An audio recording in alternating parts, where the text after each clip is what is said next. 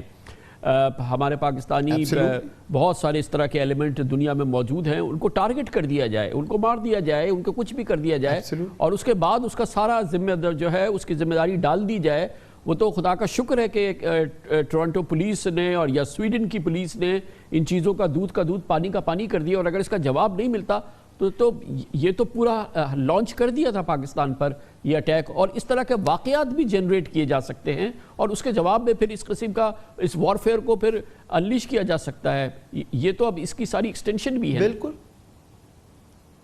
کامران صاحب, انلیش کیا نہیں جا سکتا, انلیش ہوا ہے.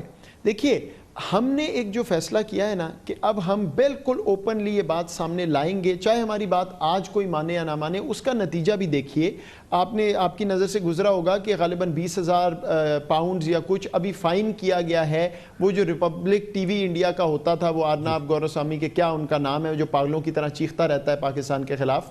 تو یہ چیز اب دنیا بھی اٹھا رہی ہے کہ بھئی پاکستان نے بات کی ہے, ہمیں انویسٹیگیٹ کرنا پڑے گا. EU پارلیمنٹ نے بھی اب انویسٹیگیشن لانچ کی ہے. اس طرح انشاءاللہ ہم ایکسپوز کرتے رہیں گے, لیکن internally we have to be united. بہت بہت شکریہ ڈاکٹر موحید یوسف ہمارے ساتھ موجود تھے. اس کے ساتھ ہی ہمارے آج کے پروگرام کا اختتام ہوتا ہے. کل آپ سے پھر ملاقات ہوگی انشاءاللہ. کل تک کے لیے کامران خان کو اجازت. اللہ حافظ و ناصر. Hi, it's Sayyeda Shanaz here. Thank you for watching Dunya News. For more videos and updates, don't forget to click the subscribe button. Keep watching Dunya News.